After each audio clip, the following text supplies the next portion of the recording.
the Bible contains over 2,000 verses concerned with poverty.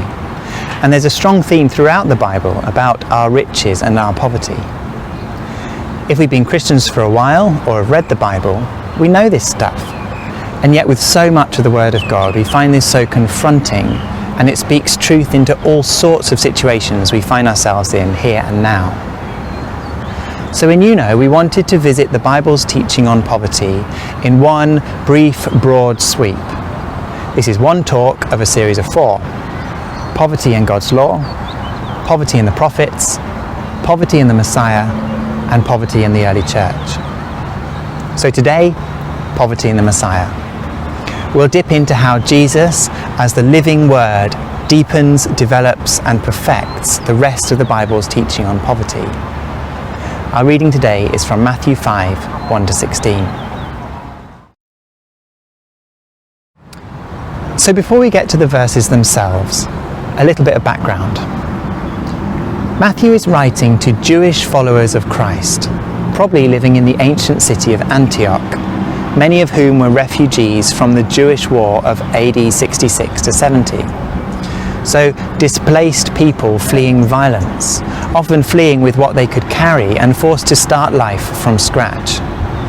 And many other Jewish followers of Christ who had migrated to Antioch for work after being driven off their land to the south, say in Galilee. They were driven off their land because of debt and repossession of their land when they couldn't keep up with repayments.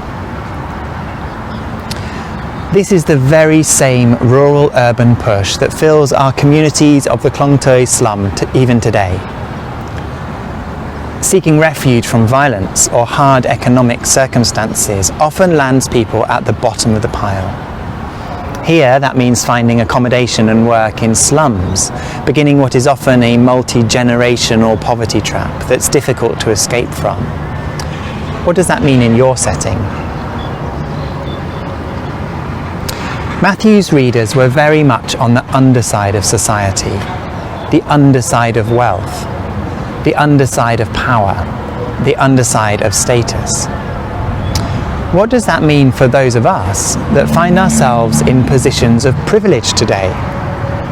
Economic privilege, racial privilege, gender, educational, or other forms of privilege. How are we to understand these seemingly simple sayings?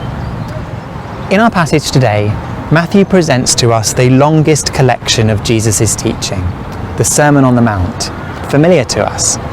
And this first section is very familiar, the section we call the Beatitudes. As readers of Matthew, we need to remember that we are reading literature that was not firstly written for us. We are looking, in a sense, through a window not only of time and place and culture, but also of privilege, listening in on a story by and for those on the underside. The first question we must ask is not what do these words say to me, but what do these words say to them? What hope does this story hold for those on the underside? Only then might those of us who, to be honest, can be short-sighted because of our privilege, blinded to the realities of life for those on the underside, only then might we be able to ask, how might I find a place in the story? My temptation is to jump straight in and place myself right there, sat on the mountainside, a follower of Jesus, hearing those words spoken to me. But let's pause that temptation for a moment. Who was the crowd on the mountainside? How did they hear those words? Who is Matthew writing to? How did they hear those words? If we're to understand Jesus's and Matthew's meaning, we need to do this bit of extra work first. In verses 1-16, we find the Beatitudes, Jesus pronouncing certain kinds of people blessed, as well as some sayings about salt and light.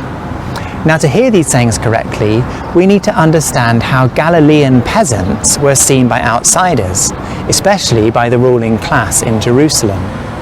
The mountainside is full of Galilean peasants. Conditions were becoming increasingly difficult for Galilean peasants.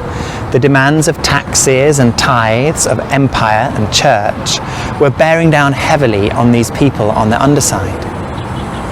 The occupying Romans were forcing a switch from a barter economy, where you grow what you grow and swap it, to a cash economy, where you need real money. So taxes had to be paid not in kind, with a percentage of the annual crops, but in cash, which in turn meant that peasant farmers were forced to grow cash crops like grains and olives and grapes. Now these could fetch higher prices at market, but if not sold, they were not the kind of crops that could provide for all the sustenance needs of the village. A cash economy also meant that farming families were always one bad harvest or one piece of misfortune away from falling into a downward spiral of borrowing, debt, and subsequent repossession of their land. Imagine an illness and being unable to bring in a harvest on time, a crop ruined, no money. You borrow money with interest rates to pay taxes and eat, but you can't keep up with repayments. Eventually, your family's home and land is repossessed. Now Matthew's readers in Antioch would have been very familiar with this series of events, many of them having faced exactly these circumstances and so travelled to the city to find work.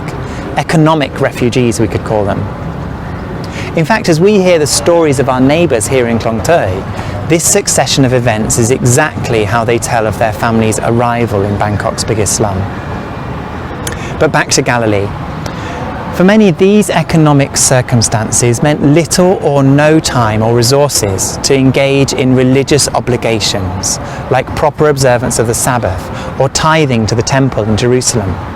They were just trying to stay alive. This meant that they were looked down on by the Judeans to the south, and in particular those connected with the temple. They were seen as impure because their religious observance was lacking. As we look over the whole sweep of the Bible's teaching on poverty, we will see that it's not only about money. So many of the words used for poverty actually carry the meaning of oppression, about people unfairly treated, squashed, kept down. Poverty is a lack of choice to live God's way, a lack of options to choose shalom. Fascinatingly, here in Matthew, it's the religious oppression, the label that these Galilean peasants are impure, or less than, or not good enough, that Jesus is dealing with. On top of this derisive view of the Galileans' purity was the fact that in the dominant worldview, as it is in Thailand actually, it was understood that if someone was suffering hardship, for example, if someone was poor or had a disability or a disease, or was suffering some kind of misfortune, it was because they had in some ways sinned and were being punished by God. Think of when Jesus was asked, who sinned that this man was born blind? Where's the cause for this? So the people that Jesus is speaking to are a delegitimized people, derided and despised. A delegitimized people, derided and despised. You can imagine the people around asking, is the way you're living legitimate? Are you upright and pure? Are you pulling your weight? Are you acceptable to society? Just pause for a moment and see who comes to your own mind in our context now. Who might we consciously or subconsciously question in these ways today? Is the way you're living legitimate? Are you upright and pure? Are you pulling your weight? Are you acceptable to society? But it's to these people that Jesus brings words of affirmation. Blessed are the poor in spirit. Blessed are those who mourn. Blessed are the meek. Blessed are those who hunger and thirst for justice. You are the salt of the earth. You are the light of the world. Jesus is redefining the identity of these people. They're not illegitimate. They're not less than. They're not to be despised. They're blessed. They carry God's blessing.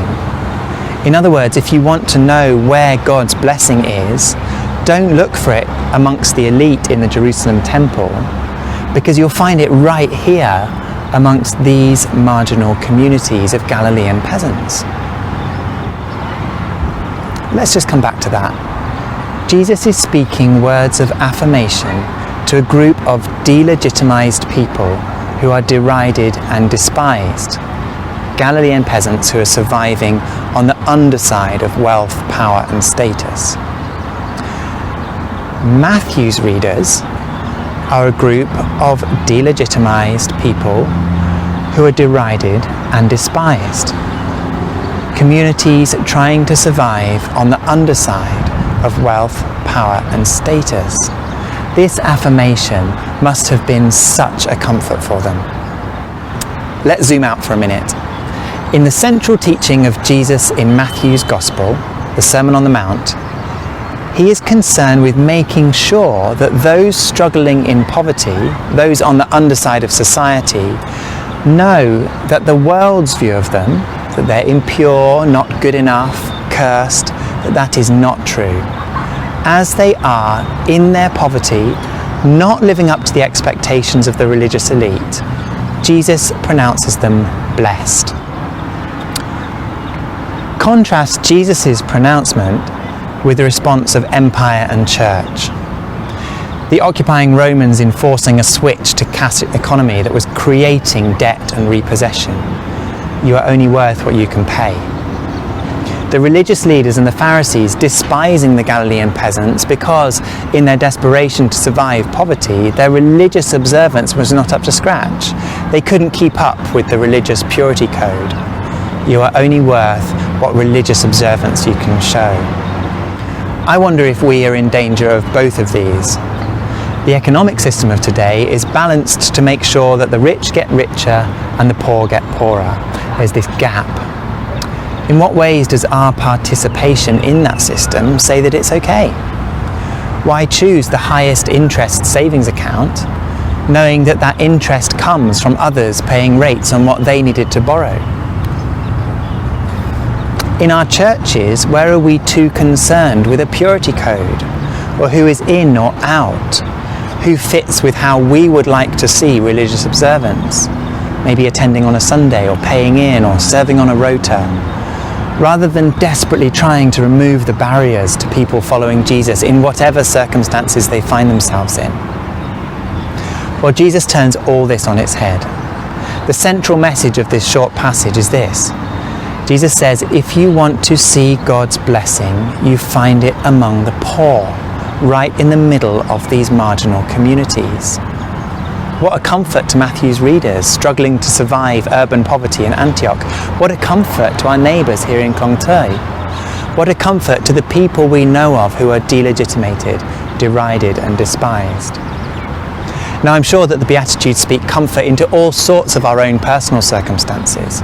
But let's not miss the radical point that Jesus is making here in pronouncing blessed those that are actually oppressed by the empire and the church.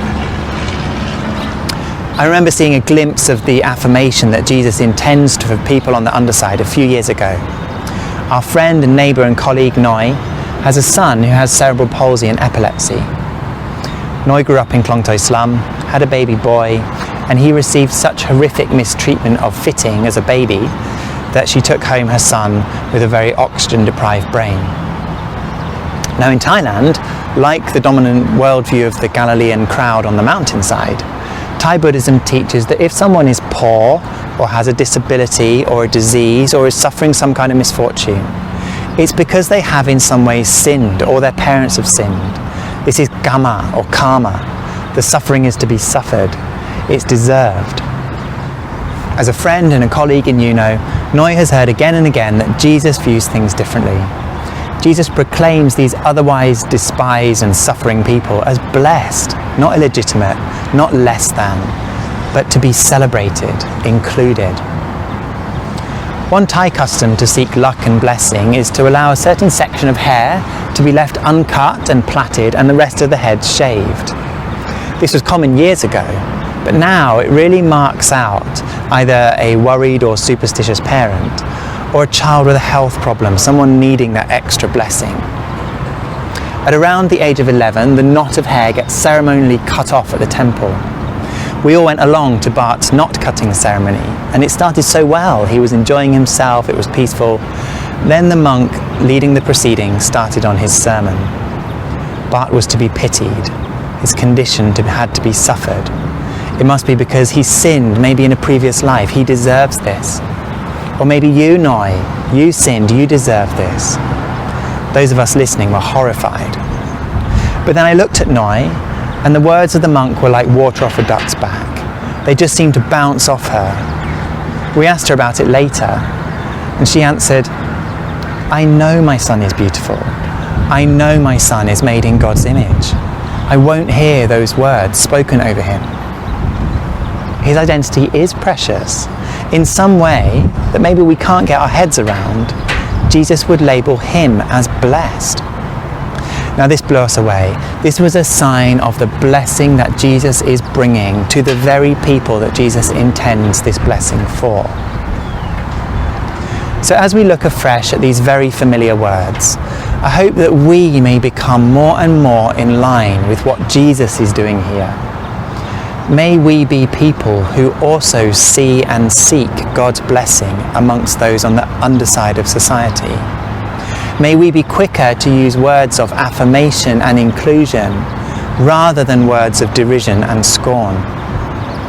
May we follow in the footsteps of Jesus, this Jesus, who speaks words of blessing into a place of pain. Thank you.